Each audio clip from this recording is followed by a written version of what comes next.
Mesdames et messieurs, bonjour. La presse béninoise le décrivait comme le dénonciateur des scandales sous le régime Yahi lorsqu'il siégeait à l'Assemblée nationale.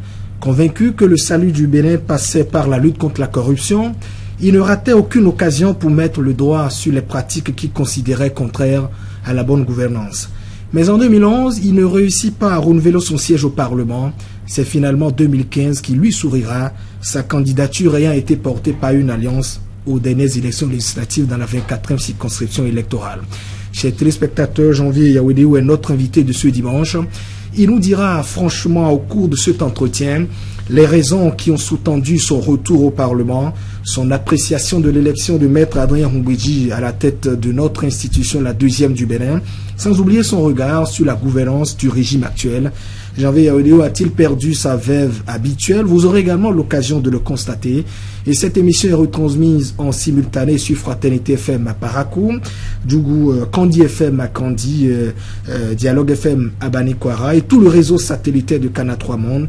Et je la conduis sur cette émission avec Jean-Eudes Mitokwe. Jean-Eudes, bonjour. Oui, bonjour Landry. Honorable Janvier Yawedéou, bonjour. Bonjour. Alors, Landry rappelait brièvement tout à l'heure tous les sujets, mais ça fait quand même 4 ans que vous n'étiez plus au Parlement, 4 ans d'absence. C'est vrai, vous ne nous direz pas ce matin que vous avez préparé votre élection en 4 ans, mais pendant ces longues années, qu'avez-vous fait exactement? C'est vrai, j'étais pas trop visible, mais j'ai beaucoup travaillé. J'ai beaucoup travaillé pour la défense des acquis de la démocratie. Et en dehors de mes activités en sourdine, et il y en a certaines qui ont été vues sans qu'on ne sache que c'est Yawedéou Janvier qui était derrière. Je citerai en exemple la lutte anti-révision de la Constitution. C'est Janvier Yawedéou qui est l'auteur en réalité de la pose de ces panneaux géants que les Bénins ont vus un peu partout au Bénin à l'époque en 2012 avec la fillette qui pleurait, qui disait touche pas ma Constitution, et la statue du roi Béanzin qui disait touche pas ma Constitution avec sa Constitution sous le bras. Plus récemment, je crois que lors de la deuxième tentative de révision de la Constitution, j'avais également fait la campagne touche pas ma République. Là, c'était, je crois, un monsieur d'un certain âge et les deux bras sur la tête qui annonçait un peu son amertume, son désarroi. Donc tout ça, c'est, disons, des engagements avec mes amis et mon groupe politique. Nous avons eu à faire beaucoup de choses pour soutenir notre démocratie. Mais c'était pas visible, on n'était pas visible, on ne se faisait pas, on n'annonçait pas que c'était nous. Voilà. Alors, je le disais tantôt, 2011, vous passez à la trappe, 2015, vous retrouvez maintenant votre siège au Parlement. Est-ce que vous arrivez maintenant à comprendre pourquoi est-ce que vous avez échoué en 2011? Vous savez, j'ai été surpris d'apprendre que je n'ai pas été élu, puisque les chiffres sont là. En 2011. En 2011, j'ai été surpris, puisque les résultats ont été annoncés dans la presse. Les bulletins de vote sont là, disponibles, les feuilles de dépouillement disponibles.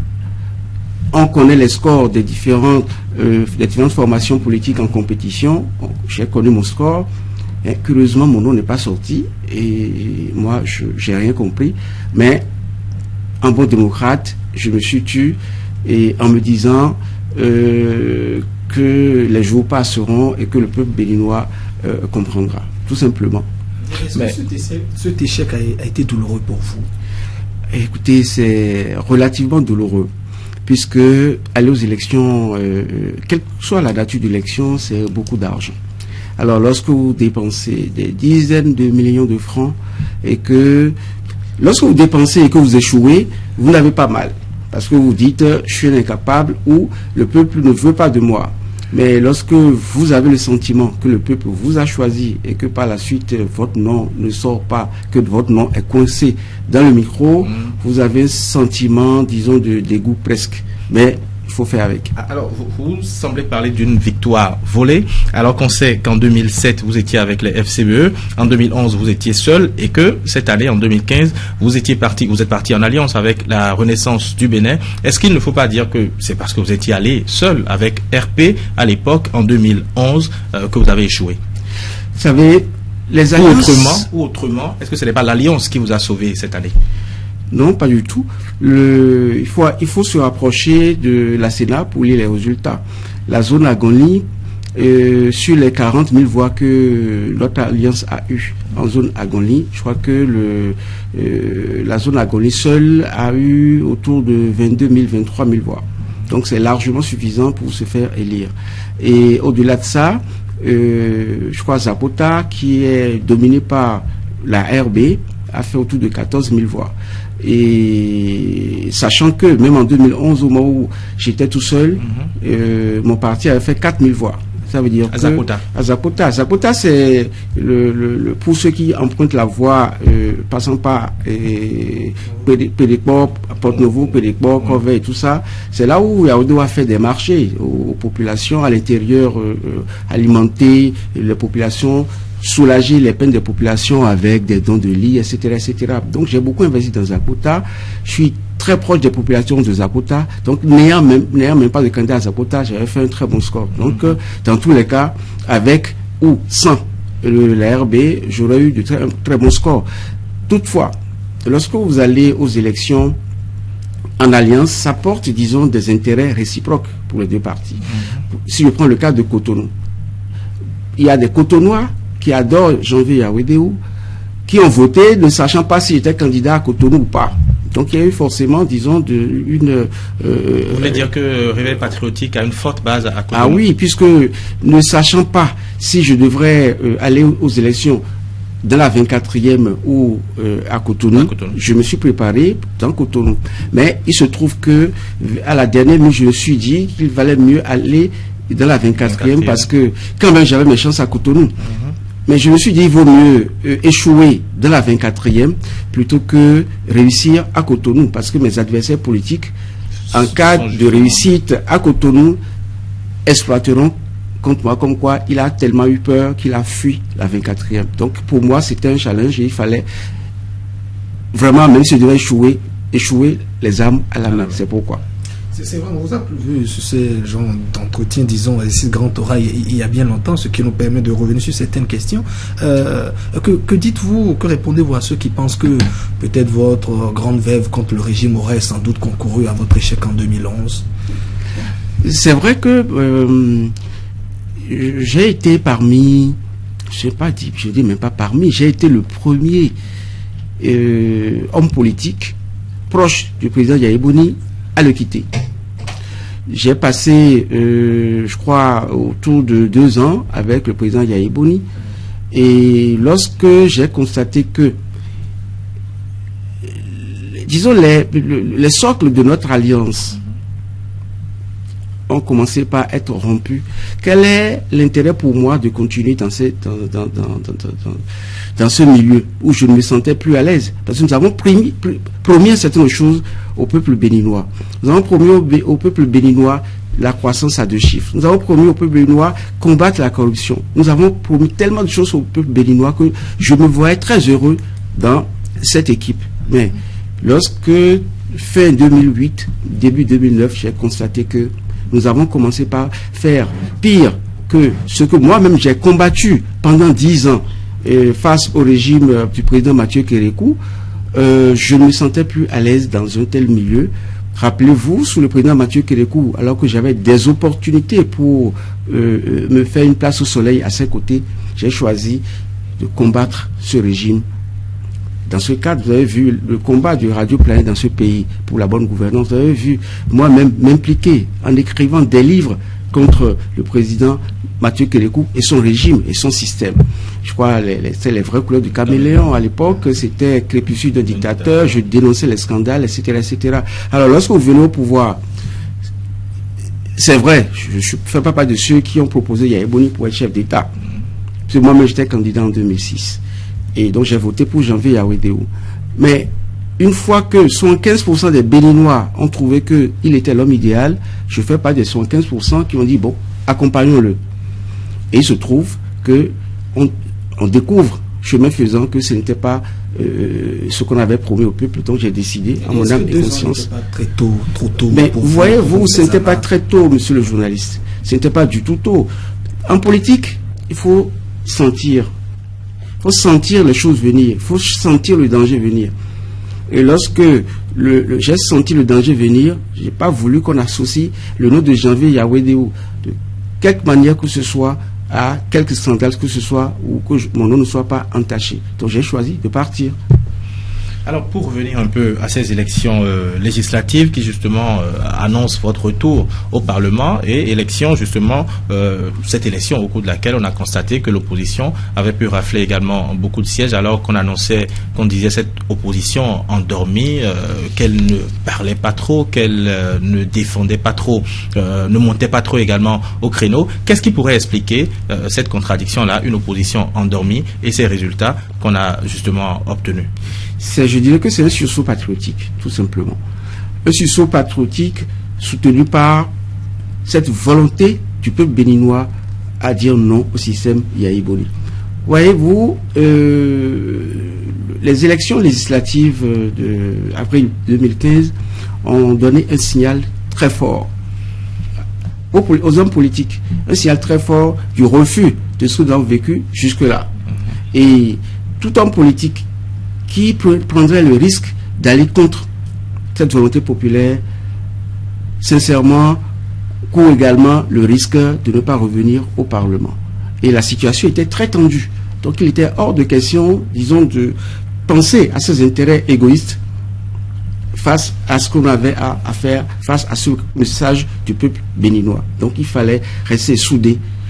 Tous les hommes politiques que nous connaissons, le président Idji Kolaolé, Bruno Amoussou, et je ne sais pas que cela, mais voyez-vous, ils ont laissé tomber, ils ont leur honneur, leur dignité pour s'aplatir complètement, de façon à laisser les choses se faire, de façon à oublier leur moi. Et là, il faut les féliciter. Alors, justement, quand je parle de l'opposition qui a fait un très bon score, on a remarqué également que c'est aujourd'hui l'opposition pratiquement qui est majoritaire à l'Assemblée, ce qui a conduit à la désignation de Maître Adrien ou à l'élection, pardon, de Maître Adrien Hongbeji à la tête de l'Assemblée nationale. Quel rôle est-ce que vous avez joué dans cette élection? Oh, vous savez, on me traite souvent d'activiste.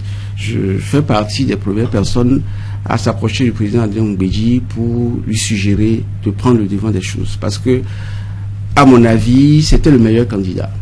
C'était le candidat qui pourrait, disons, grâce à qui on pourrait obtenir un consensus aisé. Et ça n'a pas loupé, puisque on a constitué un petit comité avec le président Nago, le président Sakalafia, pour faire la sensibilisation groupe politique par groupe politique. Ça a marché puisque nous n'avons rencontré aucune difficulté de quelque nature que ce soit à la rencontre, disons, des différents groupes politiques devenus aujourd'hui un front républicain pour sauvegarder les acquis de notre démocratie. Donc on a travaillé, on a, disons, chacun s'est sacrifié à sa manière. Le résultat, c'est ce que vous avez pu obtenir. Vous avez démarré cette relation il y a combien de temps? C'est juste au lendemain, disons, des élections, des résultats. Dès qu'on a eu les résultats, il fallait commencer par se parler et se coopter pour avoir un bon résultat.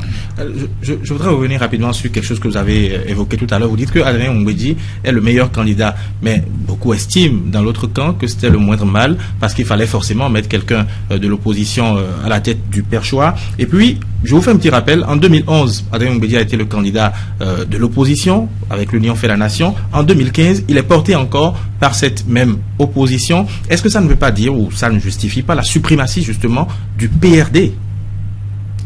Tout à fait. Vous savez, le PRD, c'est le plus grand parti politique du Bénin. Ce n'est pas parce que une alliance a eu 33 députés qu'on dirait que c'est le plus grand parti. Pas du tout. Le plus grand parti réel aujourd'hui au Bénin, c'est le PRD. Et c'est le parti le plus stable en son sein. C'est le parti qui sait qu'il a un chef qu'il doit respecter, qu'il a un chef charismatique qu'il doit respecter, etc., etc. Donc le PRD aujourd'hui, qu'on veuille ou pas, même si on allait aux élections présidentielles, le PRD ferait encore ses 22%.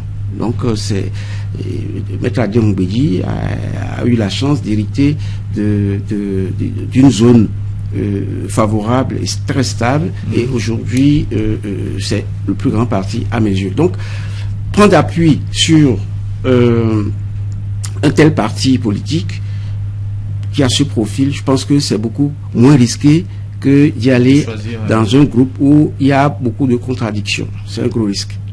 Alors, vous semblez très serein, vous nous rassurez ce matin. Est-ce que au cours de cette élection, cette longue nuit, est-ce que vous avez senti à un moment le perchoir échapper à Ongwidji ou alors à l'opposition? Alors, vous savez, on a eu peur parce que nous avons appris que certains députés s'apprêtaient à ne pas jouer entièrement leur partition. Donc, on a eu très peur. La preuve, c'est que FCBE, qui est parti, disons, des résultats des urnes avec 33 députés, s'est retrouvé théoriquement à 41. Qu'est-ce qui s'est passé? Il y avait 33, il y avait les partis satellites. Il y avait les partis satellites, mais même avec les partis satellites, il serait difficile pour les FCBE d'avoir au-delà de 39. Tout compte fait, c'est 39, 44. Vous avez vu par la suite, vous avez constaté par la suite que après l'élection du président de l'Assemblée nationale, tous les résultats qui ont suivi, tous les votes qui ont suivi, c'est 39-44. C'est le schéma normal.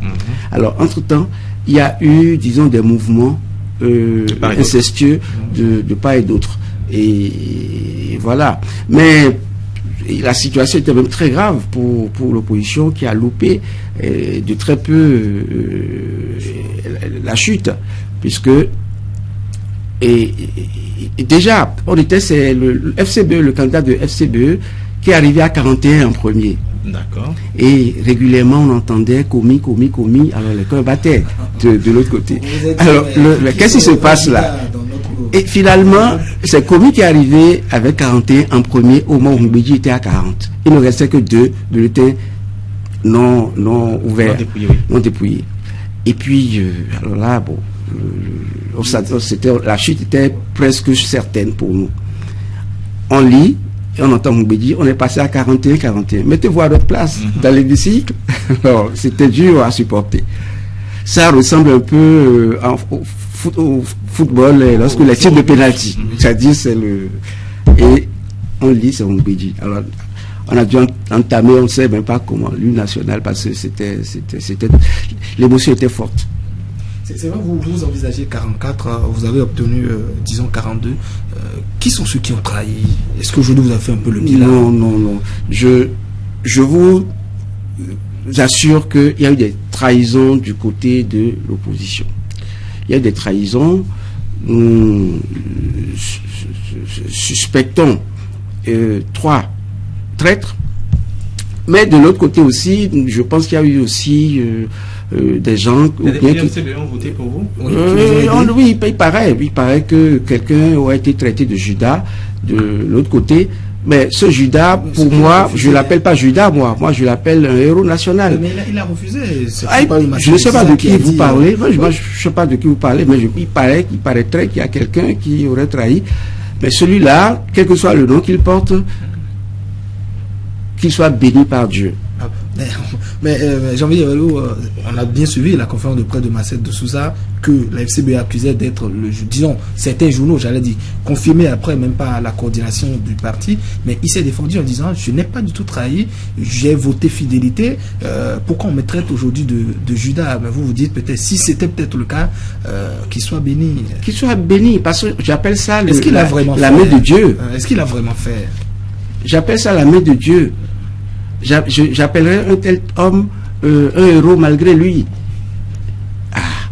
Mais lorsque au finish le monsieur sauve la paix dans tout un pays, vous savez ce qui aurait pu se passer cette nuit-là au Bénin? Si, même au fin fond de Tangueta, les gens ne dormaient pas. Le Bénin risquait quoi si la volonté populaire a été sauvegardée à travers ces résultats. Lorsque vous lisez les résultats, 33 pour FCBE, il y a un problème. Sachant qu'il y a Ebony qui était à 41 en 2011, il chute à 33, ça veut dire que les gens n'en veulent plus. Comment voulez-vous que les gens soient sans eau, sans électricité et aient voté pour Yaïboni? Donc la situation, c'est que la population n'en veut plus. Donc il fallait absolument, et à Porto Novo, mais les rues, on se demandait si jamais le président Mbéji échouait, que les Yaïbodi soient encore patrons de ce Parlement, mais on se demandait, moi je me demandais comment faire pour rentrer chez moi, par où je vais passer. Mais est-ce que c'est pas un jeu démocratique et celui qui a perdu devrait perdre, disons, dans une certaine dignité, parce que s'il y a eu peut-être des trahisons, c'est sans doute dans vos rangs. Est-ce que ce n'était pas un jeu démocratique et bon, le perdant devait s'en tenir à ses résultats? Oui, mais vous avez appliqué beaucoup de choses. Il paraît que l'argent a circulé, et quand je dis argent, c'est beaucoup d'argent. Oui. Non, moi j'ai pas eu cette chance-là d'être courtisé ou démarché. J'ai même mis sur ma tête que je suis en promotion. Au lieu de promotion de 50%, mais personne ne s'est rapproché de moi. Justement, vous nous parlez de cette élection de Adrien Ongwedi à la tête de l'Assemblée nationale. Alors justement, dans ce bureau, il n'y a pas que Maître Adrien Ongwedi, il y a également Eric Onleté, il y a le général Robert Guignon, il y a Georges Bada, il y a également Valentin Koulé, il y a plein d'autres députés justement dans ce bureau. Comment est-ce que vous appréciez aujourd'hui la qualité de ceux qui composent ce bureau? Je pense que nous avons réussi à élire un bureau de qualité. Un bureau de très grande qualité, en qui moi j'ai entièrement confiance. Et Maître Adrien Ongwedi étant le patron suprême, avec 16 années d'expérience en tant que député lambda et surtout en tant que président de l'Assemblée nationale par 2 fois, il sait de quoi on parle. Et je pense que le président Adrien Ongwedi fait partie, disons, des rares Béninois à n'avoir pas de cadavre dans leur placard. Par conséquent, il n'aura pas de réserve par rapport à des dossiers sensibles de l'État. Et quand je vois également la trempe de ces députés qui composent aujourd'hui le bureau de l'Assemblée nationale, je pense que les Béninois devraient être sereins. Et c'est important d'avoir des députés d'une grande probité morale, puisque dans 2 ans, ce sont eux, c'est le bureau de l'Assemblée nationale qui va désigner les membres de la Cour constitutionnelle. Et c'est cette Cour constitutionnelle qui servira, disons, de sage pour garantir la quiétude au peuple béninois. Ça veut dire qu'il y a beaucoup de choses à venir. C'est pourquoi je pense que ce bureau, cette qualité de bureau rassure. Si on considère, si on attribue la couleur blanche à l'opposition, aux membres de l'opposition qui sont dans ce bureau, on pourrait dire que la boule noire, c'est Sophia Tchanou. Est-ce que son élection a été un arrangement? Non, pas un arrangement. Je pense que la dame n'a rien demandé à qui que ce soit. Elle était candidate comme tout le monde. Elle a eu la chance de se faire élire. Mais voilà, donc... ce qui était sûr, on ne pouvait pas avoir un bureau monocolore. La Cour est donc, disons, invalidé l'élection du bureau et aurait demandé une certaine reprise. Est-ce qu'il n'y a pas beaucoup de choses qui se sont passées dans les coulisses? De toute façon, vous savez, nous sommes en politique et l'opposition a eu des déceptions. Même par rapport à des situations normales, nous avons vu des décisions se prendre. Alors, lorsque on vous donne un coup une fois, vous tombez. Et peut-être une 2e fois, vous tombez, que vous ne prenez pas vos dispositions, que vous tombez une 3e fois, on pourra dire que vous n'êtes pas intelligent. Alors, si l'opposition a eu l'intelligence, à un moment donné, de respecter ce qu'on a toujours constaté et vécu, c'est une très bonne chose. Personne ne reprochera à l'opposition d'aider la FCBE, l'opposition, que la minorité parlementaire soit également au bureau. Moi, j'aime bien m'intéresser également aux coulisses, puisque vous étiez effectivement disons, dans les différentes tractations. On a aussi appris que c'est Claudine Prudentieux qui devait avoir le poste parce qu'elle avait déposé sa candidature en tant que premier secrétaire parlementaire. Qu'est-ce qui s'est passé pour qu'elle ne soit pas élue? Elle était bien absente ce jour-là. Mais qu'est-ce qui s'est passé? Je vous ai expliqué, il ne s'est rien passé. C'est des députés appelés à voter qui ont trouvé qu'il était plus judicieux de voter pour Sofiat. C'est pas plus que ça. Maintenant, moi, je félicite ces députés-là qui ont eu cette intelligence d'opérer, disons, cette opération, d'opérer de la sorte, puisque c'était important que la minorité parlementaire soit représentée. Alors, pas voter pour elle, vous? Pardon? Vous n'avez pas voté pour Sophia Tchernou? Le vote est secret. Alors, on a parlé de Claudine Prudentiel tout à l'heure. Vous semblez ne pas avoir trop d'informations, mais vous-même, Janvier Yawedeou, vous étiez annoncé candidat à un poste justement dans ce bureau. Qu'est-ce qui s'est passé? À la fin, vous n'étiez plus dans les statuts? Non, je pense à des moments donnés, il faut savoir se sacrifier. Il faut savoir se sacrifier, il faut savoir accorder, disons, adopter une posture de consensus pour éviter que si tous les 44 députés de l'opposition devaient exiger une présence dans le bureau, je crois qu'on n'en sortirait pas. Vous parlez de 44? On est 42, bon, devenu 41, 42. Et rappelez-vous, dans la nuit, là, quand bien même Janvier n'était pas dans le bureau, puisqu'on connaissait déjà les candidats, vous savez que c'est moi qui ai annoncé, disons, qui a soulevé cette question préjudicielle qui interdirait les portables dans les isoloirs, puisque certains n'avaient eu que, paraît-il, que 50% du deal, et il fallait amener la preuve comme quoi le vote a été réel pour prendre les 50%. Donc il fallait, quand j'ai eu cette information, vrai ou fausse, il fallait que je réagisse. Donc si j'étais pas, disons, dans la posture du combattant pour que mon équipe gagne, je crois que je n'aurais pas œuvré pour tout ça. Et la nuit là, tout ce qui a été fait également dans les coulisses pour que on obtienne de bons résultats, j'en fais partie. Vous parlez de sacrifice de votre côté, mais on a aussi d'autres informations. Ce qui nous est revenu, c'est qu'on disait que chaque parti ne devait pas avoir plus d'un poste dans le bureau. Et vous, qui êtes donc en alliance avec la RB, on se dit visiblement la RB a plus de députés que vous. Est-ce qu'on ne devait donc pas donner priorité à Georges Badar que vous? Est-ce que c'était vraiment un sacrifice? Non, vous savez, en termes de... J'ai pas trop envie de parler de ça, mais remarquez que c'est pas, ça ne se traduit pas, dans une alliance, ça ne se traduit pas en nombre de députés. Parce que à des endroits donnés, il y a des gens qui sont de Yaoundé Janvier, mais qui ont voté pour l'alliance, parce que Yaoundé n'est pas candidat dans cette circonscription. Et lorsque je vous ai donné le résultat de la 24e, vous voyez bien que un député de RB a été élu grâce aux voix de Agoni, etc. Donc lorsqu'on est en alliance, ça se fusionne. Donc, et pareil, certainement qu'il y a eu des gens qui ont voté parce que c'est qui sont RB dans Agoni, qui ont voté également pour Yaoundé, donc vice-versa. Donc dans tous les cas, une alliance c'est une alliance, donc ça ne se mesure pas en termes de l'un à 1, l'autre à 5, c'est pas ça. Quand vous dites que vous avez fait des sacrifices, est-ce qu'on vous a demandé de vous retirer? C'était évident que je me retire, puisque je voulais être candidat, même à partir du moment où il y avait un autre candidat, on se dit tout de suite, il ne faut pas trop forcer, au nom du groupe, il ne faut pas trop forcer pour ne pas casser. Et là, nous devons rester unis pendant très longtemps. Donc, le sacrifice vient du fait que, quand bien même il y avait un autre candidat de l'Alliance qui se présentait, que l'un se désiste et que l'autre passe. Et puis, bon, c'est allé très vite. Alors, de toute façon, vous êtes au Parlement pour 4 ans. Quel sera maintenant votre combat? Vous savez, c'est déjà de continuer ce que j'ai fait pendant la 5e législature, le contrôle de l'action gouvernementale. Ça fait partie des prérogatives d'un bon député.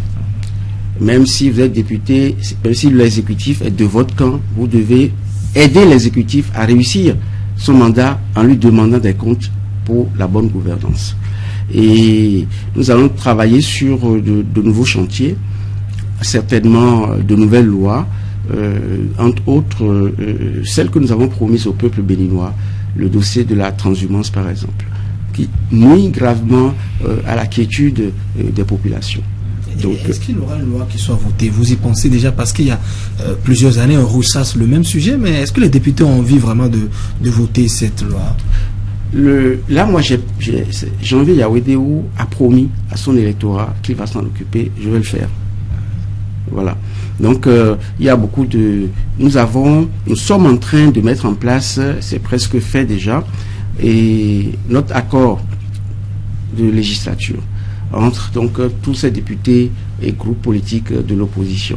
Et cet accord sera connu. Donc il y a beaucoup de choses que nous aurons à faire. Dans tous les cas, notre souci, c'est de maintenir le cap en termes, disons, de lutte contre la malgouvernance, de maintenir le cap dans le strict respect de la volonté du peuple béninois. Voilà. Je voudrais revenir un peu, vous avez sur le score, 41 députés, 42 pour, disons, l'opposition. Est-ce que vous allez tenir pendant ces 4 ans? Parce qu'il y a juste un député qui manque là. Est-ce qu'on peut aussi toujours avoir confiance au cours des différentes années qui viennent? Ça fait, non, je vous ai dit, le score de 41-42, c'est un score exceptionnel. Le vrai score, c'est 39-44. Donc les autres sont revenus déjà au Bécaye à partir du moment où le contrat a été, disons, honoré. Ben, ils sont revenus à la maison. Donc je pense qu'à l'avenir, nous pouvons continuer par penser que nous sommes 44. Alors je le dis parce que connaissant un peu, disons, nos députés, parce que vous parlez également maintenant d'une proposition de loi sur la transhumance. On n'est forcément pas exclu.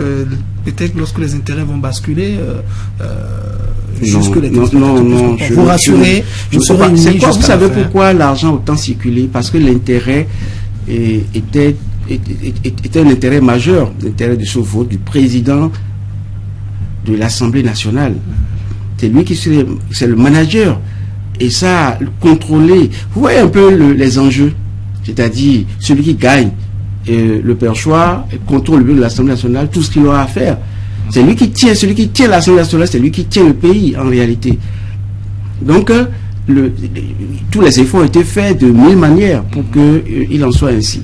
Alors, rapidement, Landry va nous permettre d'avancer tout à l'heure, mais encore quelques préoccupations toujours concernant le Parlement. C'est vrai qu'on ne parle plus de l'Assemblée nationale maintenant sans parler ou sans évoquer le projet de révision de la Constitution. Est-ce que vous pensez que finalement la 7e législature va pouvoir va nous permettre de réviser la Constitution? Pas, c'est-à-dire après 2016, est-ce que la 7e législature, est-ce que vous allez vous associer à une initiative de révision constitutionnelle pendant cette législature? Oui, bien sûr.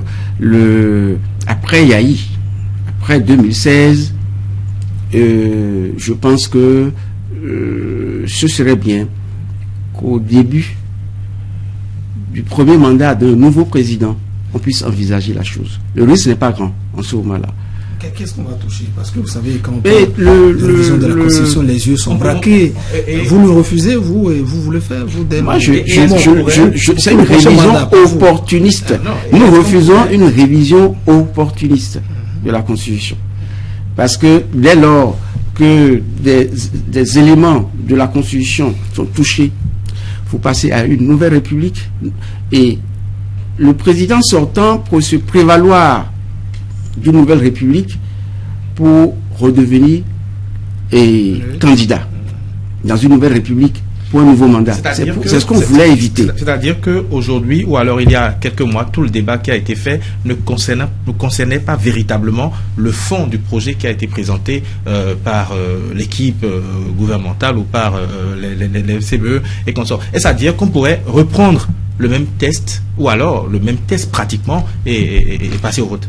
Le test doit être repris dans des conditions normales. Vous savez, il y a eu les conditions... Notre constitution a été élaborée dans un esprit donné. Le même esprit de consensus doit être respecté. Il ne revient pas à un chef de l'État, surtout Yaïboni, de venir avec tout de go, avec un test pour dire voilà ce que vous avez à faire. Il faudrait que les forces vives de la nation se mettent une fois encore ensemble dans un cadre de consensus pour nous faire une proposition. Si ce que FCBE, qui continue d'être des Béninois, même après Yaïboni, ce qu'ils nous proposent, il y a des éléments positifs, utiles pour le pays là-dedans, moi je serai parmi ceux qui vont dire ok, et vice-versa. Mais qu'on me permette, moi, en tant qu'acteur politique, de donner moi mon point de vue dedans. C'est ça le problème. De point de fond, c'est l'esprit qui animait, qui a empêché l'évolution de ce dossier. C'est pour ça que moi j'ai fait ce combat. Très rapidement, vous avez dit que le bureau de l'Assemblée était un bureau de qualité. Il y a eu également de nouvelles têtes à l'Assemblée. Vous allez vous prononcer là-dessus. Mais est-ce que aujourd'hui vous dites qu'il y a des députés qui vont manquer à cette législature? Tout à fait. Il y a des députés qui ont manqué, qui moi personnellement m'ont fait très mal.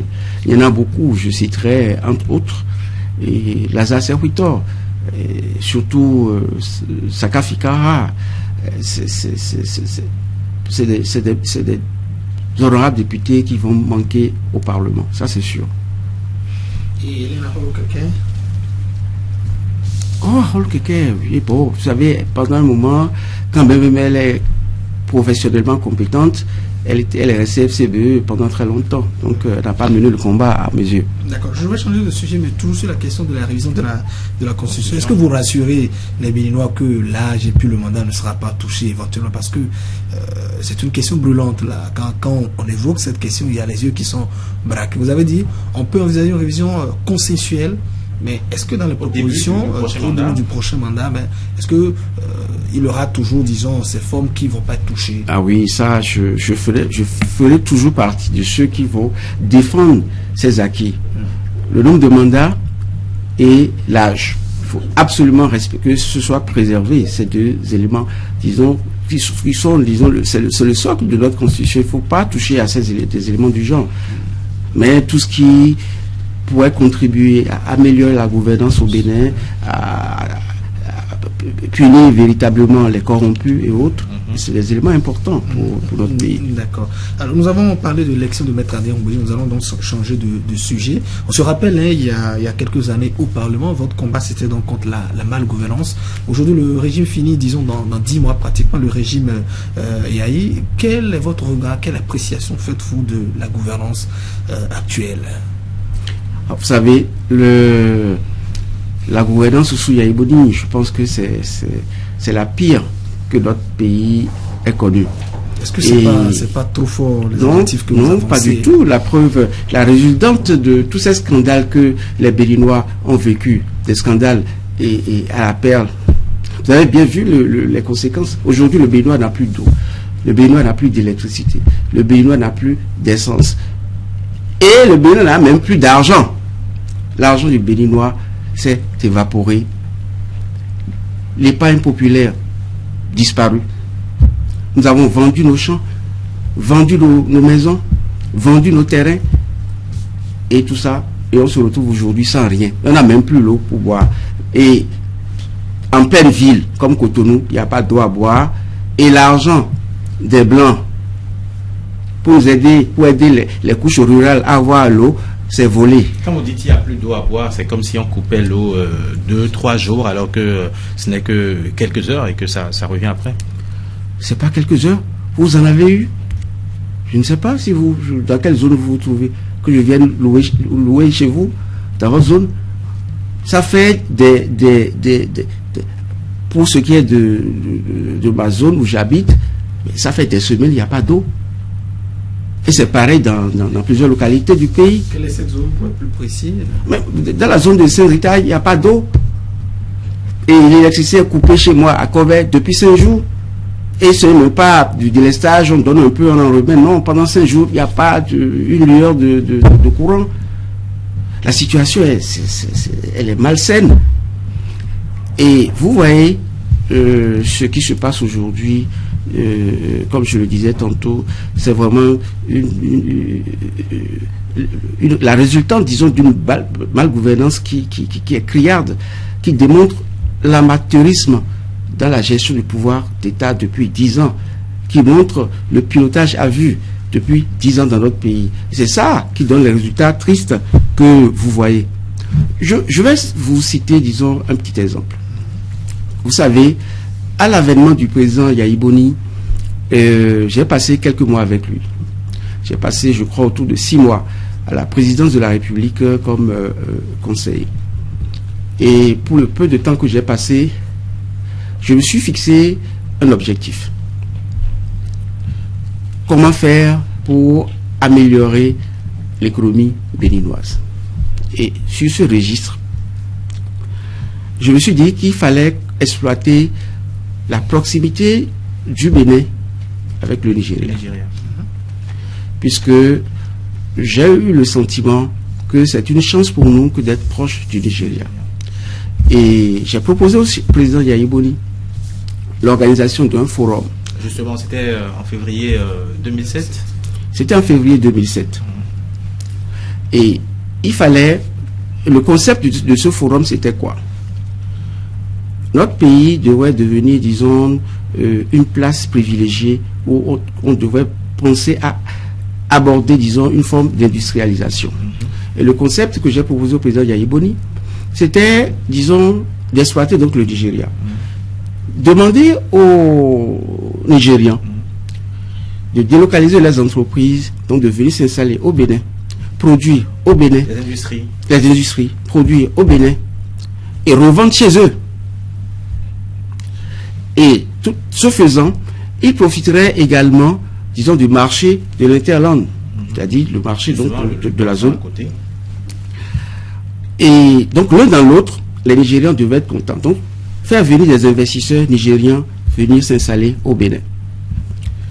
Donc, il doit pouvoir bénéficier des atouts qualitatifs et des avantages comparatifs du Bénin. Qui dit industrie pose un véritable problème. Il y a l'énergie. Est-ce que vous y avez pensé? Voilà. Je vais y arriver. Ça fait partie des questions essentielles à régler, qu'on devait régler dans ce dossier. Donc, une fois donc le concept, c'est de dire, une fois que nous avons délocalisé les entreprises nigériennes vers le Bénin, la stratégie, c'est également d'aller vers les Européens, les Asiatiques, les Américains, et leur dire, le marché nigérien vous intéresse, bien entendu. Et ça les intéresse, puisque le Nigeria, aujourd'hui, est fort de plus de 3500 milliards de dollars d'investissements directs étrangers. Donc, au lieu d'aller vous installer au Nigeria, venez vous installer au Bénin. Venez profiter de tous ces atouts en termes, disons, de sécurité, en termes, disons, de coût de la main-d'œuvre, etc., etc. Vous investissez au Bénin, mais vous vendez au Nigeria. Vous profitez de la sécurité du Bénin. Avec un tel montage, on doit commencer par aborder, disons, une légère pente d'industrialisation. Mais il y avait un problème à régler. Le Nigeria protège ses industriels. En d'autres termes, les produits béninois ont du mal à pénétrer le marché nigérien. Lorsque, à la date d'aujourd'hui, vous savez, notre coton, le maïs, la noix d'anacarde, même si la destination finale c'est l'Inde, tout ça, ça va au Nigeria. Mais nos propres productions ont du mal à y aller. La preuve, c'est que en 2007, à l'époque, sur 11 entreprises béninoises qui ont demandé l'agrément d'exportation vers le Nigeria, il y en avait, je crois, 2 qui ont été acceptés. Et sur les 2, et curieusement, les 2 avaient, disons, comment on appelle, des capitaux nigériens. Donc ça a été vite accepté.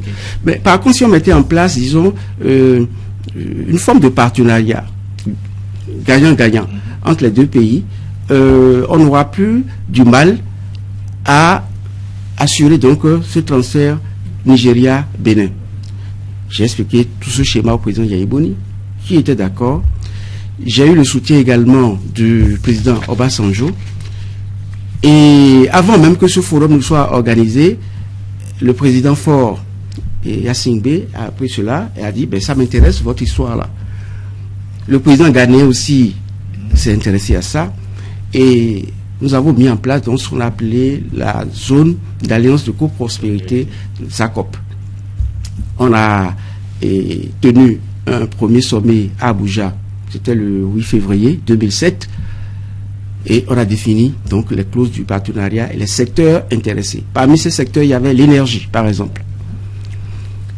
C'est fort de ça que je crois vers la fin donc du forum économique, c'est-à-dire le 13 février 2013, on a procédé à la mise en service. 2007, à la mise en service donc de cette liaison à Sakété, la liaison TCN CEB. C'était le projet WAP 2. Donc ça permettait donc tout courant produit par le Nigeria pouvait arriver facilement au Bénin, au Togo, au Ghana et vice versa. Ça a été fait et après cela le forum a eu lieu. Ce forum a regroupé environ 600 participants, dont autour de 200 Nigériens. Et quand je parle des 200 Nigériens, il y avait une bonne vingtaine de milliardaires nigériens qui étaient là, fortement par eux-mêmes. Le président Obasanjo était lui-même présent. Du côté béninois, les milliardaires béninois étaient aussi présents. Comme entre autres le président Sébastien Javon, il a même fait des communications. Ça veut dire que c'était un très bon départ. Pourquoi ça n'a pas prospéré? Vous savez, je vous ai dit, c'était en février 2007. J'ai été aux élections donc en avril et j'ai été élu député donc. Vous êtes parti au Parlement? 2 mois après, je suis parti au Parlement. Mais vous savez, la fonction de député vous interdit d'avoir encore accès à l'exécutif. C'est-à-dire, je n'avais plus la possibilité d'intervenir, disons, à l'exécutif. J'ai remis au président Yahi Boni, disons, tout le dossier. Oui, mais vous aviez le choix. Justement, est-ce que ce n'est pas de votre faute? Vous avez choisi le Parlement en abandonnant ce projet que vous pilotez si bien. Est-ce qu'il ne fallait pas, au nom du sacrifice que vous revendiquez, étant, rester au Parlement et faire peut-être aboutir ce projet? Vous savez, j'allais dire au niveau, en tant que conseiller du chef de l'État. C'est compliqué. Lorsque vous allez aux élections, vous êtes élu. C'est pas facile de dire aux électeurs j'abandonne. Première chose. Deuxième chose, il y avait également l'esprit de groupe. Le président Yahi Boni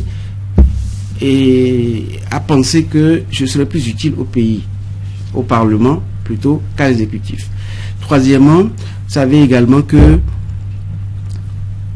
c'est pas un seul ce projet qui était un projet préoccupant pour moi. J'ai oublié de citer quand même des hommes qui m'avaient beaucoup soutenu, qui avaient travaillé avec moi. Le ministre Abimbola Jean-Michel, j'étais le président du comité d'organisation de ce forum. Le ministre Abimbola était mon vice-président, qui a été très brillant, qui a tout fait. On a réussi, avec beaucoup d'hommes, beaucoup d'amis, on a réussi cette histoire-là. Mais donc, pour revenir à ce que je disais, il n'y a pas que Yaoundé janvier dans le pays. Mais qu'est-ce qui s'est passé? Lorsqu'on a fini le forum, les Nigérians étaient emballés, véritablement. Je me rappelle de cette société nigériane, Suburban, qui était prête à acheter auprès du Bénin notre fibre optique. Il y avait une société qui était prête à investir dans une industrie de production de seringues, etc., etc.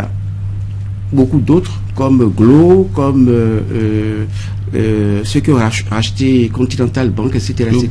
L'oublié. Tout cela, il y avait donc cette influence. Ça a permis aux Nigérians de découvrir le Bénin et de tout le potentiel. Mais les industriels qui voulaient investir, qui voulaient faire des choses au Bénin, surtout dans l'agroalimentaire, parce qu'il y avait le Bénin produit beaucoup. Donc, ils avaient envie de profiter, au lieu de transporter nos produits du Bénin vers le Nigeria, ils étaient prêts à venir s'installer au Bénin et produire directement en termes d'agro-industrie. Malheureusement, une fois partis, ces messieurs ont voulu savoir la zone industrielle dont on parle, où c'est. Et quand je dis zone industrielle, vous ne comprenez pas la zone franche. Bien sûr. Notre zone franche, allez la voir à ses mains. C'est devenu le nid des reptiles, c'est devenu... même les agoutis pouvaient tuer dans la zone franche. Je ne sais pas s'ils ont... Ça accule un peu maintenant. Rien n'a été fait. Donc du coup, ces industriels ont trouvé qu'il n'y avait rien à faire au Bénin. Voyez-vous. Donc il n'y a pas eu de suivi. Il n'y a pas eu de suivi. Donc tout s'est passé. Tout ça, tous ces efforts, tous ces risques que nous avons encourus, ça a été passé en plein après des années et tout, quand vous prenez un peu... Oui. J'ai oublié de vous dire un autre exemple. Lorsque nous avons fini le forum, il y a une société qui s'appelle Sahara Énergie, qui a vu la qualité de notre présentation, qui a trouvé que, vu la mise en place donc, de cette liaison, de cette interconnexion, et NEPA et CEB, il était intéressant donc de venir s'installer au Bénin pour produire de l'énergie. Sahara Énergie, le PDG de Sahara Énergie, donc est venu au Bénin, m'a rencontré. Je l'ai présenté au directeur général de la SBE à l'époque pour dire ça m'intéresse de venir installer au Bénin une centrale thermique pouvant produire 250 MW. Et je vais le faire en BOT, c'est-à-dire avec mes propres moyens. Donc eux, ils viennent, le Bénin ne sort pas un franc. Un peu comme d'autres pays de la sous-région. La sous-région, le Bénin ne sort pas un copec. Je produis, je vends l'énergie au Bénin, je le vends au Nigeria, je le vends au Togo jusqu'au Ghana. J'ai amené ces investisseurs vers le président Yahi Boni qui les a reçus. Les vidéos sont là. Alors, à l'époque, justement, mais à cette époque, le Bénin a choisi, peut-être, parce que c'est pratiquement la même période, on a choisi Maria Agleta. Est-ce que vous avez compris à l'époque? Alors, lorsque il se trouve qu'au début, lors de l'entretien, le chef de l'État a dit aux investisseurs, ah, c'est un très bon projet, j'accepte. Le temps d'aller chez eux, de revenir pour la mise en œuvre, on apprend que les conseils du chef de l'État ont préféré que ce soit plutôt le Bénin qui investisse les dizaines de milliards pour produire lui-même. Parce que les autres disent, nous allons produire pour le Bénin, nous venons nous installer au Bénin pour produire, mais par contre, nous allons exploiter pendant 20 ans. C'est-à-dire récupérer nos investissements avant de laisser la gestion au Bénin, aux nationaux. Les gens ont trouvé que il valait mieux que le Bénin investisse directement et utilise et profite du fruit de leurs investissements immédiatement. À l'époque, quand j'ai appris, j'ai été voir le chef de l'État pour lui dire pourquoi on ne ferait pas les deux? Laisser les autres faire et parallèlement nous aussi nous faisons, ça ne gêne pas. Ça c'est le pire. Sinon utilisons l'argent pour faire autre chose. Il y a la route Akasato et Boycon. C'est la route principale, Monsieur le Président, qui permet qui fasse le transport du pays vers le port de Cotonou et du port vers, mais c'est important, c'est cette route qui dessert le Niger, etc. Donc utilisons cet argent pour faire quelque chose de mieux, laissons les gens produire, sortir l'argent à d'autres places. J'ai constaté, comme tous les Béninois, que les gens ne sont plus revenus et la suite, c'est Maria Agleta avec les tonnes de ferraille qui ont de la peine à marcher. Selon vous, qu'est-ce qui a justifié cette option? C'est-à-dire, on préfère Maria Agleta aux investisseurs nigériens? Est-ce que vous avez eu le temps d'analyser, sans doute? Je suis dans l'incapacité de répondre. Qu'est-ce qui explique ces choix? Mais vous savez, est-ce que le président Yahi Boni lui-même ne s'est pas laissé emporter par la mafia? Puisque est-ce que je n'ai pas encore fait d'enquête par rapport à Maria Agleta, mais je peux dire que moi j'ai des doutes quand on voit la qualité de cette centrale d'installation et l'impréparation, parce que avant de lancer un projet, il faut voir la qualité des intrants et le coût de revient. Aujourd'hui, vérifiez vos factures SBE, le prix de revient du kilowatt, que vous soyez selon la tranche ou selon la puissance souscrite, je crois que ça doit être autour de 100 francs, 125 francs, 175 francs. Mais le prix de revient de kilowatt, lorsque vous utilisez Maria Agleta, ça dépasse les 250 francs. Alors, je voudrais que vous soyez un peu plus précis et que vous expliquiez clairement aujourd'hui face aux Béninois. Alors, depuis pratiquement une semaine, depuis quelques jours, c'est des coupures pratiquement tout le temps. On fait pratiquement 2 jours, 3 jours sans électricité. Est-ce que vous voulez nous dire, après toutes les explications qui ont été fournies par la SBE et également par beaucoup d'autres acteurs de ce secteur, justement, est-ce que vous voulez me dire que, c'est-à-dire qu'il y a 8 ans ou 9 ans, on aurait pu faire des choix et éviter tous ces ennuis? C'est-à-dire, est-ce que le Bénin peut réellement produire l'énergie dont il a besoin? Mais bien sûr que oui. C'est une affaire c'est un choix. C'est un choix qui peut se définir sur un plan macroéconomique, sur un plan il faut faire des projections sur 5 ans, sur 10 ans. Vous rappelez de lorsque le président Yahi Boni, de retour d'une mission, fait une déclaration fracassante pour dire vous aurez du courant dans 3 mois, on aura notre énergie, notre centrale énergie dans 3 mois. Vous vous rappelez de ça? Alors, cet effet d'annonce, et c'est après qu'on a fait comprendre que même lorsque vous passez la commande d'une turbine, ça doit mettre d'abord 2 à 3 ans avant d'être fabriqué.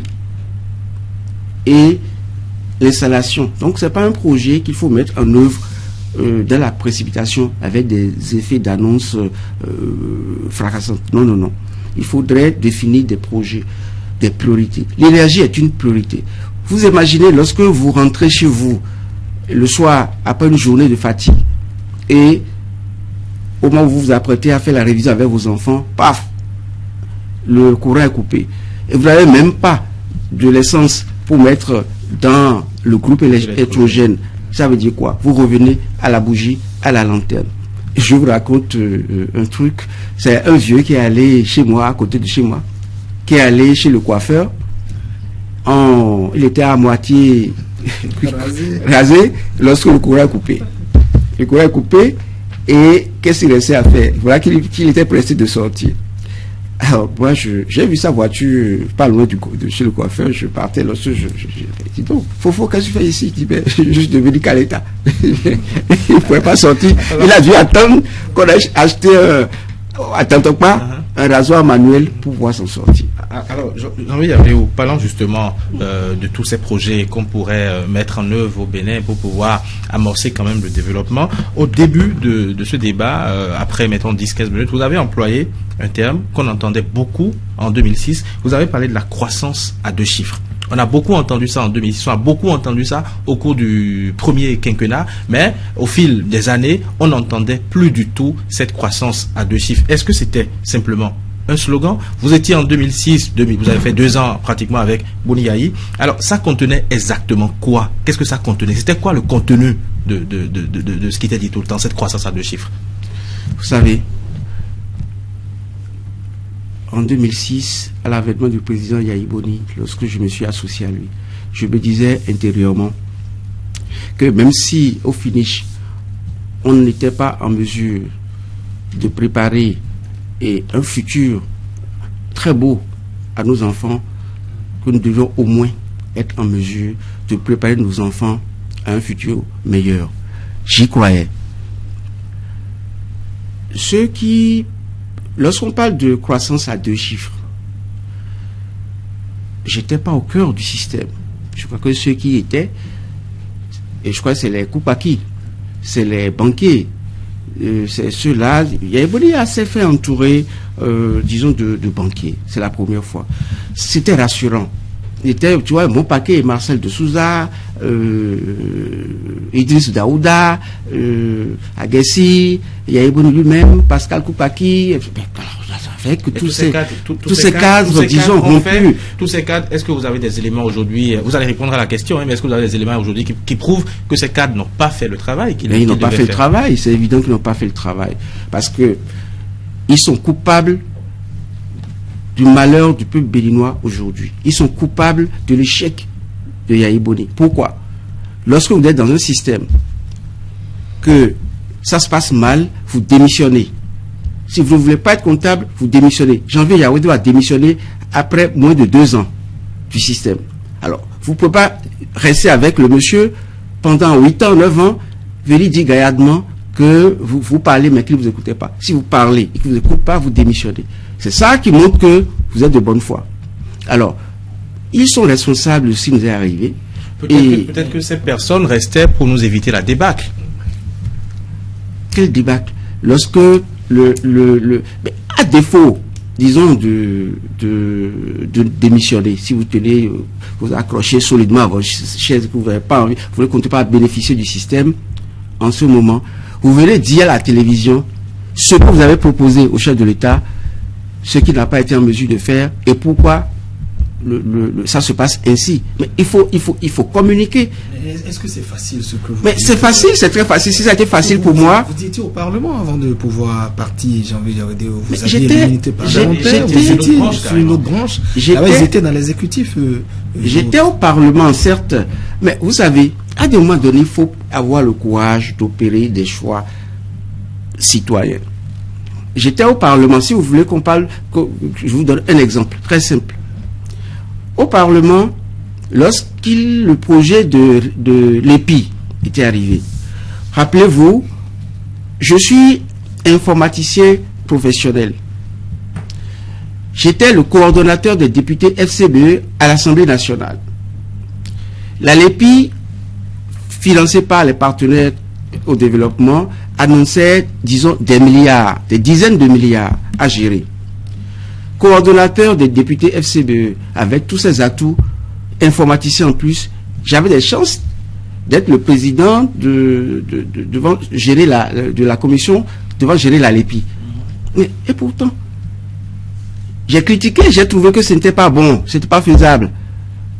J'ai d'ailleurs été le seul député à n'avoir pas voté pour cette LEPI-là. Donc, à des moments donnés, même lorsque votre intérêt est en jeu et que vous voyez que ce n'est pas bon pour votre pays, il faut être en mesure de laisser tomber, de dire non. C'est ce que j'ai fait. Donc, je vous assure que si moi, j'étais j'ai pas été député pendant 4 ans. Vous avez vu que j'ai baissé de bras? Pas du tout. Donc, c'est pas l'intérêt national doit primer sur nos ventres, ça doit primer sur nos intérêts individuels et c'est pas bien. On avait reçu Marcel de Souza il y a quelques jours sur l'émission Zone Franche et qui nous disait, mais lorsqu'on parle de développement, de croissance à Douchy, il faut, disons, pratiquement une vingtaine d'années avant que les effets ne se fassent ressentir. Est-ce qu'on n'est pas trop pressé? Non, pas du tout. On n'est pas trop pressé. Lorsque on parle de croissance à 2 chiffres, mais ça ne s'obtient pas brutalement, je suis d'accord. Mais on évolue. Il faut qu'on reste dans la progression. Lorsque vous vous rappelez du président, le passage du président Soglo à la tête de ce pays, on est parti de -3 en termes de taux de croissance, et à son départ, en 1995, on était à +6. Donc il y a eu une progression. Et le président Yahi Boni, aujourd'hui, a hérité du pouvoir avec un taux avoisinant, disons, les 3%, mais ça monte, ça chute, ça monte, ça chute. Je ne sais même plus où on en est, mais je pense qu'on doit tourner autour de 5%. 5%. Ça veut dire que le Béninois, le Bénin vit moins bien qu'au départ de Soglo. Alors, lorsque vous voulez, au moins, prenez une pente ascendante. Qu'est-ce que vous voulez dire, qu'on a reculé de 20 ans? Mais qu'on recule. Mais regardez, on a reculé sur tous les plans. On a reculé. Au départ de Soglo, on a reculé sur tous les plans. Regardez, lorsque je prends par exemple les IDE, les investissements directs étrangers. En 1992, le Bénin totalisait 120 millions de dollars d'investissements étrangers. Vous savez à combien nous sommes aujourd'hui? À moins de 30 millions. Là, vous coincez ou vous chutez? Comment voulez-vous faire venir des étrangers lorsque vous volez les 3 milliards des contribuables européens? Et lorsque je prends par exemple les indices, le rapport sur le développement humain. En 2014, le Bénin est aujourd'hui classé 165e sur 180 pays. Est-ce que vos chiffres sont fiables? Oui, ben je vous parle du rapport, le dernier rapport du développement humain. C'est dedans. Aujourd'hui, le taux de pauvreté est encore au-delà de 36%. Lorsque vous prenez, qu'est-ce qui assure le développement? Ce qui assure le développement également, c'est la liberté d'expression. À l'arrivée de Yahi Boni en 2005, le Bénin était le premier en termes d'expression, liberté d'expression au Bénin, et 25e sur le plan mondial. Vous voulez parler du reporter du classement de... Le classement de Reporters sans frontières. Donc on était premier en Afrique, 25e sur le plan mondial, 25e devant la France qui à l'époque était 31e. Vous savez quel rang nous occupons aujourd'hui? Nous sommes 84 ou 85e. Alors, moi je voudrais vous demander, quel est alors le véritable problème? Parce que tout ce que vous venez de dire, tous les chiffres que vous venez d'avancer, il y a quand même certains programmes, il y a quand même certaines réformes qui ont été initiées par le gouvernement et qui pouvaient quand même permettre au pays d'avancer un tout petit peu, ne serait-ce que dans différents domaines, quand on prend le secteur de la santé, l'emploi des jeunes également, et beaucoup d'autres secteurs, même quand on prend l'économie. Alors, quel est le réel problème? Puisqu'il y a quand même des initiatives qui sont prises, il y a des choses qui ont été faites sous ce régime. Quel a été le vrai problème? C'est l'impréparation, l'amateurisme dans la prise de décision. Pour prendre une décision, ce n'est pas seulement la volonté du chef de l'État qui vient, qui s'impose, et puis voilà. Non. Ça passe par la loupe. Ça passe par des filets. Ça passe par des tamis. Ça passe par des experts. Les experts, ils sont payés dans nos ministères. Les experts tournent en rond de toute la journée sans savoir exactement ce qu'il y a à faire. Faites un tour dans nos ministères. Il y a certains qui sont payés, mais malheureusement, qui n'ont rien à faire. Lorsque vous ne passez pas par toutes ces étapes-là et que cela se décide du jour au lendemain, voilà les résultats. Vous parlez d'impréparation, vous parlez d'experts qui doivent en principe réfléchir et pouvoir arrondir les bords par rapport à tel ou tel projet. Mais quand on prend le cas du forum que vous avez organisé, par exemple, où tout a été préparé, ça n'a même pas connu un début d'exécution. C'est à croire en griffe qu'il y a une malédiction. Vous voyez, ça a été bien préparé pendant, je dirais, 5 mois. J'allais au Nigeria pratiquement 2-3 fois par semaine avec les équipes. À l'époque, lors d'un voyage, j'ai même perdu mon chauffeur qui a été braqué. Voyez-vous, il faut se donner. On a bien préparé. Tout le dossier est là. Il ne reste qu'à exécuter. Les Nigériens attendent. Jusqu'à aujourd'hui, ils attendent notre zone franche, etc. Mais s'il n'y a pas cette volonté d'organisation et de suivi, c'est le résultat. Donc, c'est pareil. De toute façon, il y a beaucoup de projets qui ont été annoncés comme ça. Vous parlez du Nigeria, il y a un autre projet concernant la vallée de l'OMV où des investisseurs sont également venus. Il y a plein de projets comme ça sous le régime actuel qui n'ont pas été exécutés au dire de tel ou tel autre. Finalement, après tout ça, quel bilan faites-vous maintenant? Le bilan, c'est que Yahi Boni aura, après 10 ans, aura trompé le peuple béninois. Il a tout détruit. Il a même réussi à détruire l'espoir auprès de nos citoyens. Vous parlez de destruction. On sait qu'il y a aussi beaucoup de programmes au niveau des jeunes. Est-ce que tous ces efforts qui sont faits sont inutiles selon vous? Parce que vous dites il a tout détruit. Est-ce que c'est pire que sous le régime Kérékou, vous voulez dire aujourd'hui? Vous savez, Kérékou a le mérite, le président Mathieu Kérékou a le mérite, d'abord l'excuse de ne pas être docteur en économie, mais il a le mérite d'être un bon conducteur d'hommes, un bon meneur d'hommes, un bon berger. Il a su faire prévaloir l'intérêt supérieur de la nation par rapport à ses intérêts personnels.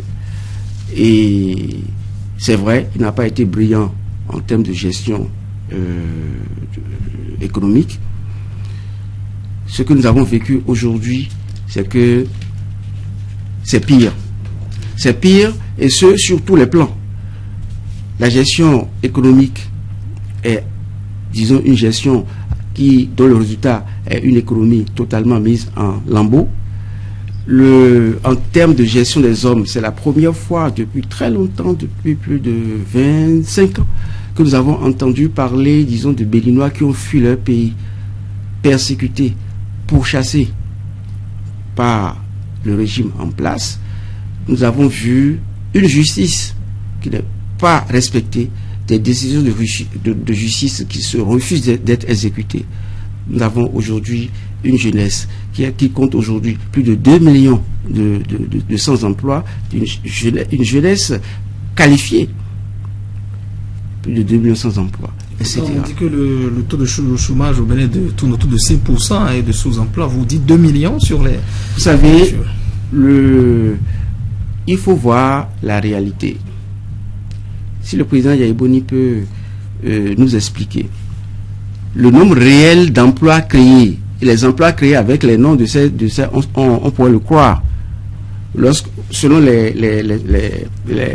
les sondages, nous produisons aujourd'hui, sur les 10 millions de Béninois, il y a environ 2 millions de jeunes. Ce n'est pas trouver, acheter des maillots ou comment on appelle ça, des accoutrements aux émigrants pour leur dire, conduisez, qu'on va dire qu'on a créé des emplois. Alors, si on dit création d'emplois, on parle d'emplois stables. Il y a des stratégies. On ne décrète pas l'emploi, la création d'emplois ne se décrète pas. C'est une mise en œuvre de plusieurs stratégies. Et on fonde la création d'emplois sur les entreprises privées. Lorsque vous voyez par exemple, si par exemple, rien que ce projet Coprospérité Bénin-Nigeria avait marché, le nombre d'industries qui se mettaient en place vont forcément produire des emplois. Et les gens étaient prêts à venir puisque le SMIC au Nigeria, ça tourne de l'ordre de 15 000 naira à l'époque, alors que le salaire le SMIC au Bénin était autour de 35-40 000 francs. Voyez-vous, je donne un petit exemple. En France, en 1988, c'est en 1988 qu'ils ont démarré ce projet, qu'ils appellent le projet SIVP. SIVP, ça veut dire stage d'insertion à la vie professionnelle. On demande aux jeunes demandeurs d'emploi d'aller s'inscrire à la NPE. On fait confronter l'offre et la demande. C'est un architecte qui vient de sortir, il est à la recherche d'un emploi. Qu'est-ce qui va se passer? Si toi, entrepreneur, tu demandes par exemple 5 jeunes architectes en stage, c'est pas vous qui payez ce jeune demandeur. C'est l'État français qui le paye pendant 1 an. Donc le jeune a le temps de s'armer, disons, d'expérience. Puis sans ça... C'est la même chose par rapport au problème de l'ANP aujourd'hui. Non. Laissez-moi mieux vous décrire. Et lorsque vous finissez, on vous dit, entrepreneur, voilà, vous avez utilisé les 5 jeunes pendant 1 an. Est-ce que vous êtes prêt à les garder? Et lorsque vous répondez par l'affirmative, vous en prenez par exemple les 5, vous avez un taux donné d'abattement fiscal. Et lorsque vous prenez de grosses entreprises, je sais pas, la suite de perfectionnement en armement, ou le groupe d'assaut, ou les grandes entreprises, disons, quand on vous dit on fait un abattement de 10% sur... C'est très important. Donc, ils préfèrent garder les 16 jeunes plutôt que de les laisser partir. Donc, c'est des politiques, c'est des programmes, c'est une volonté et du pouvoir d'œuvrer réellement en tirant les intérêts, en traitant avec respect. Celui qui crée son entreprise, c'est un capitaliste. Un capitaliste, il défend son beefsteak. Il ne va pas... c'est pas pour vos beaux yeux qu'il a créé l'entreprise. Ça veut dire quoi? Ça veut dire que vous devez offrir des facilités. Mais lorsque ces entreprises, vous avez appris, certains ont même été fermés, ou ont dû changer de nom, ou d'autres qui fuient, etc. Comment voulez-vous que Maintenant, il y a également, lorsqu'on parle d'auto-emploi, c'est une manière, si vous voulez, de raviver, disons, cette volonté, cette énergie juvénile pour s'épanouir. Qu'est-ce qui est fait concrètement? Lorsque on nous a parlé, par exemple, d'entraîner le jeune dans l'agriculture, le monsieur, il vient de faire 6 ans, 7 ans à l'université. Vous lui demandez d'aller rester dans les champs avec la roue pour devenir agriculteur. Sous prétexte qu'il y a un projet d'agriculture. Il ne sera pas intéressé. Ce qui peut l'intéresser, c'est des projets agro-industriels. Il se voit grand. Et vous accompagnez cela par une organisation avec tout ça, moi, je suis pas, je suis en train de rentrer dans mon projet de société. Vous avez décrit beaucoup de choses, mais qui est coupable? Est-ce que c'est Boni Yahi seul qui doit porter tout ce lourd fardeau? Parce que vous avez l'impression, on a l'impression que vous le désignez comme le seul coupable, disons, qui forme ces gouvernements? Lorsque vous changez directeur général du port autonome de Cotonou chaque 6 mois, vous ne laissez même pas la possibilité aux gars de s'installer, de comprendre. Lorsque vous nommez un enseignant comme ministre des TP à la place d'un spécialiste des TP, qui est ingénieur en TP. Lorsque vous nommez des instituteurs, c'est un désordre. Qui est le chef d'orchestre? Lorsque vous suivez une musique et que ça dégamme, on regarde qui? C'est le chef d'orchestre. Donc Yaya Boni est le chef d'orchestre de ce petit bordel qu'il a organisé depuis 10 ans à la tête de notre pays, et il doit pouvoir porter les responsabilités. Alors, vous dites que la symphonie ne passe pas du tout, il reste encore au moins 10 mois. Que peut faire aujourd'hui Boni Yayi pour que vous puissiez avoir encore un tout petit peu confiance au régime actuel? Vous savez, si j'étais Yaya Boni, il reste, c'est vrai, 10 mois, c'est rien du tout, mais c'est beaucoup. Il faudrait que le calme revienne en lui-même, qu'il reprenne confiance en lui-même, qu'il tente de faire, parce que vous ne pouvez pas remettre les Béninois au travail, remettre les Béninois en confiance, si vous-même, vous n'avez pas confiance en vous-même. Et surtout, si vous continuez de passer pour le grand Manitou, capable de donner des coups de poing, capable de bondir sur les citoyens que vous présidez, c'est pas bien. Il faut que le pays soit en paix. Mais est-ce qu'on n'a pas déjà commencé par l'élection de Maître Adrien Mbedji? Mais je crois que nous avons fait déjà un bon début. J'espère que les relations vont s'apaiser et que le président Yaya Boni, au soir du 6 avril 2016, pousse un ouf de soulagement et que les Béninois lui collent la paix. Alors, Janvier Yaoundé, dans 10 mois, il y aura les élections présidentielles ou l'élection présidentielle, et puis à la fin de ce mois nous avons les municipales. Vous êtes en alliance avec la Renaissance du Bénin. Est-ce que vous êtes candidat? Comment est-ce que vous vous préparez? Non, je ne suis pas candidat aux élections municipales, mais je vais accompagner les candidats, disons, de l'alliance, autant dans le Zou qu'à Cotonou. Mais moi-même, je préfère travailler pendant les mois à venir à l'Assemblée nationale pour faire ce que je me suis promis. Je me suis promis et ce que j'ai promis à mes électeurs. Après les communales, est-ce que vous envisagez continuer l'aventure RP? Est-ce que vous êtes prêt à continuer? Le contrat qui me lie à la RB, donc notre alliance, prend fin avec les municipales. Toutefois, nous sommes des amis. Si nous jugeons utile de continuer le combat ensemble par la suite, pourquoi pas? Alors comment vous allez accompagner ce parti? Votre présence sur le terrain ou bien oui, bien sûr. Vous allez dépenser aussi? Oui, ça c'est ce que nous avons fait par le passé. Nous allons nous entraider sur tous les plans. Vous avez répondu de façon un peu laconique à la première question. Vous n'êtes pas candidat. Est-ce que vous avez fait quand même? Est-ce que vous avez suivi un peu les positionnements? Comment ça a été fait? Est-ce que certains membres de votre parti ou beaucoup de membres de votre parti sont bien positionnés? C'est-à-dire, vous avez répondu comme si ces élections ne vous intéressaient pas. Si elles m'intéressent, si il y a des zones où c'est RP qui est majoritaire, c'est des zones favorables à RP, et donc pour lesquelles la majorité est allée du côté RP. Il y a des zones où la majorité est allée du côté de la RB, voilà, donc il n'y a aucun problème là-dessus. Maintenant, vous avez posé la question par rapport aux élections présidentielles de 2016, savoir si Janvier Yaoundé est candidat. La réponse est oui. Bien sûr que Janvier Yaoundé sera candidat, et c'est le moment le plus indiqué pour moi d'être candidat. Parce que, voyez-vous, et ce qui se lit sur le visage des Béninois, du peuple béninois aujourd'hui, c'est que ce qui tue ce pays, c'est la malgouvernance, c'est la corruption et l'impunité au sommet de l'État. Et c'est le combat que moi, Janvier, j'ai mené depuis aujourd'hui 20 ans.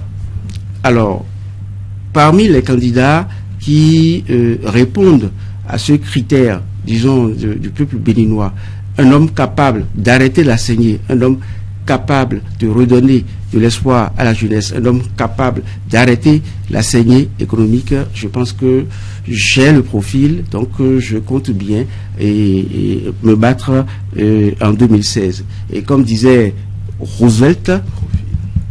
Nous avons besoin de gens simples pour faire des choses extraordinaires. C'est dans ce registre que je m'inscris pour me battre en 2016. Vous dites que vous avez le profil, j'ai envie de vous dire, décrivez-vous, quel est ce profil-là? Ça se limite au combat contre la malgouvernance? Vous savez, il y a, bien sûr qu'il y a beaucoup d'autres caractéristiques que d'autres candidats ont.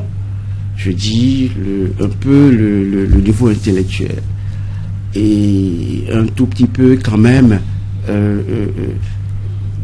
disons, ceux qui portent un peu dans leur cœur le sens du patriotisme, c'est-à-dire des gens capables de sacrifier leur moi dans l'intérêt de la nation, et des gens qui sont restés au pays.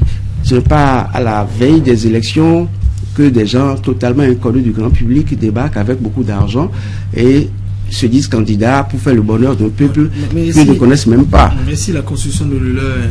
Non, je dis, il n'y a pas, je dis pas qu'il y a un problème, mais je suis en train de dire, vous avez posé la question de savoir ce qui me distingue de tous les candidats à la date d'aujourd'hui, c'est le fait que les Béninois connaissent qui est Yaoundé aujourd'hui, ses défauts, ses qualités, et parmi ces qualités, il y a, disons, cet esprit, disons, de se battre contre la malgouvernance, et c'est le fléau qu'il faut aujourd'hui combattre. C'est le monstre à abattre aujourd'hui, c'est la corruption. Et avec son petit frère, l'impunité au sommet de l'État. Jean-Pierre Yabadou, vous savez, on sait, les politiciens, ils ont souvent la bouche mielleuse, ce sont de belles paroles. Quand ils viennent, on avait aussi entendu le chef de l'État en 2006 nous dit ça va changer, ça doit changer, je vais lutter contre la corruption. Mais est-ce que ce n'est pas la même roue qui tourne finalement? Mais non, c'est justement, vous évoquez le problème que je posais tout à l'heure. À savoir, lorsque vous allez prendre quelqu'un que vous ne connaissiez pas, vous avez vu le président Yahya Boni se battre pour ce pays. Mais on avait pris le général Mathieu Kélékou aussi, il y avait aussi la corruption sous son régime. Mais vous avez, est-ce que, c'est vous qui posez la question, c'est vrai, mais je vous pose la question, si vous pouvez me répondre éventuellement, ça pourrait m'aider. Est-ce que vous avez vu le président Yahya Boni, ce qu'un Béninois lambda connaissait le président Yahya Boni sur un fonds donné, à part les dernières années où on a appris que quelqu'un s'appelle Yahya Boni qui est à la BOAD, qui s'est mis à faire des trucs au Bénin, puis brutalement beaucoup d'argent, et puis brutalement le président de la République. Un bon chef d'État aujourd'hui, pour le Béninois en tout cas, avec l'expérience malheureuse de la présidence de Yahya Boni à la tête de notre pays, c'est qu'il ne faut plus jamais voter pour un inconnu. Il faut voter toujours, il faut choisir comme président dans un pays qui veut plus avoir de surprise, quelqu'un qui est au fond, qu'on connaît, et on sait que celui-là, au moins, il ne me trahira pas. Sinon, vous courez le risque. C'est comme dit, on dit souvent, il faut quand même voir, oui, il ne peut pas acheter un pain enroulé, il faut voir de quoi ça retourne. Qu'est-ce que cela dit le président Adrien Mbedi? Oui, c'est un dictateur. Oui, s'il vient, il voit ci, il voit ça. Nous avions, le président Adrien Mbedi avait quand même le plus d'être connu. On le qualifiait de quelqu'un qui change très vite de décision. Ben, au moins, nous connaissions ses défauts. On aurait pu prendre un monsieur comme ça et essayer de le caler parce qu'on sait que voilà ses défauts. Et si vous dites ça, je vais vous répondre que tous les hommes sont perfectibles. Oui, mais justement, on peut corriger tout le monde. Vous pouvez corriger, mais à condition que ce soit quelqu'un que vous avez vu à l'œuvre et que d'avance vous pouvez savoir à quoi vous en tenir avec lui. Mais lorsque vous venez avec un nouveau venu, mais vous en faites quoi? C'est au fur et à mesure du désastre que vous vous apercevez de vos erreurs. Et voilà les conséquences. Vous parlez tantôt de ce qui vous distinguait des autres candidats. Ce qui vous caractérise également, c'est qu'en 2006, vous étiez déjà candidat à l'élection présidentielle. Je ne me rappelle pas trop votre score, mais vous n'étiez pas parmi les tout premiers. En 2011, vous n'étiez pas présent. En 2015, vous êtes revenu maintenant pour les législatives. Je rappelle qu'en 2006, vous étiez parti avec RP, votre parti. En 2011, vous n'y étiez pas du tout. En 2015, vous êtes en alliance pour repartir maintenant au Parlement. Et en 2016, vous comptez briguer à nouveau, vous présenter à nouveau pour l'élection présidentielle. Qu'est-ce qui vous fait croire que cette fois-ci, vous aurez un bon score? Mais mon meilleur atout, et surtout mon directeur de campagne, c'est le président Yahya Boni. Comment? Mais c'est lui qui a démontré qu'il y a... Je ne l'ai pas, mais il s'est donné l'étoffe et le comportement d'un directeur de campagne pour Janvier Yawédéou. Ben, écoutez, mais en détruisant l'économie nationale, en montrant aux Béninois aujourd'hui que Nago est différent d'un fonds. Yaïboni a réussi. Il n'a pas dit, mais dans la pratique, c'est-à-dire nous ne voyons plus cette cohésion que le président Mathieu Kérékou. Cet amour entre frères, ces propos qui se tiennent, les miens, je vais faire venir les miens, c'est qui les miens? Il a des miens, nous avons des tiens. Voyez-vous, tout ça, c'est des propos qui ne sont pas fédérateurs de l'harmonie, de la paix dans un pays. Et lorsque aujourd'hui, avec le degré de scandale, le nombre de scandales, la gravité des scandales, il est évident que le peuple béninois se murmure tranquillement chez lui qu'il faut aujourd'hui l'homme capable d'enrayer ce passage de Yaïboni, c'est-à-dire combattre la corruption. Et je vous dis, il est mon meilleur, il m'a déjà fait campagne, moi. Après la débâcle après l'échec de l'Union fait la Nation en 2011, l'opposition s'est un peu dispersée. On remarque maintenant qu'à la veille de l'élection présidentielle de 2016, l'opposition est en train de se rassembler à nouveau. Est-ce que vous vous dites qu'il y aura peut-être une fusion des différents partis de l'opposition pour, par exemple, présenter un candidat? C'est l'idéal. C'est l'idéal. Maintenant qu'on s'est remis à se parler et on s'est remis à se parler, à échanger, je pense que ça peut être à l'ordre du jour. C'est, à mon avis, des choses à souhaiter pour l'opposition. Et dans tous les cas, d'une manière ou d'une autre, les forces vont tenter de converger. Et puis, au finish, on aura 2 candidats au second tour. Et en ce moment-là, même si c'est pas l'idéal, mais même si on n'arrivait pas à s'entendre au premier tour, il est évident qu'au second tour, les forces vont se mettre ensemble d'une manière ou d'une autre. C'est évident qu'il n'y aura pas de candidature parce que vous, déjà, vous êtes candidat pour 2016.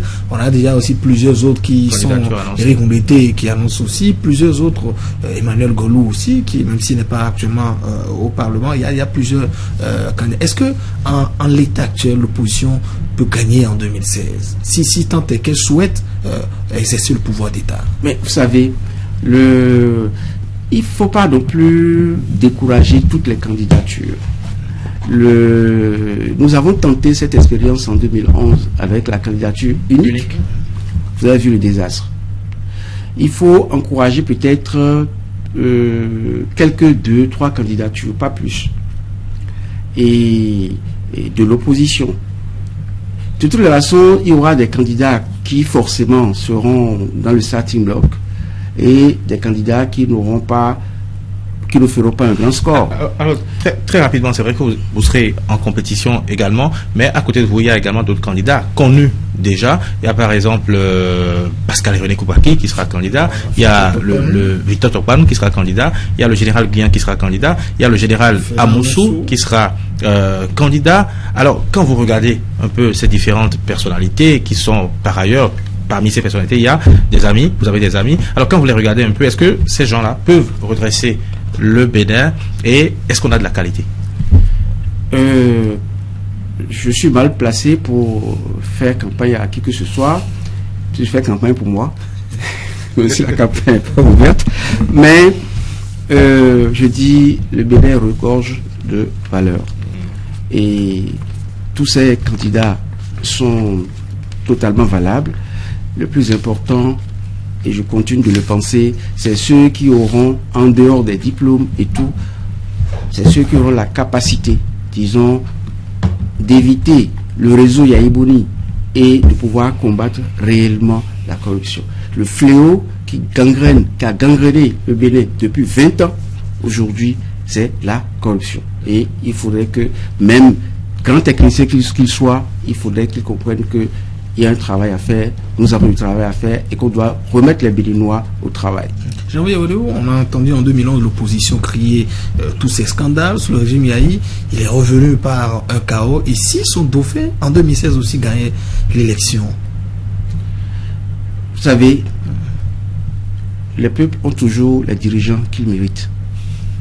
si les Béninois, pour une fois, ne prennent pas leur destinée en main et s'amuser encore une fois avec le feu, ils auront les mêmes résultats et ils n'auront que les yeux couverts. Vous estimez que c'est le feu?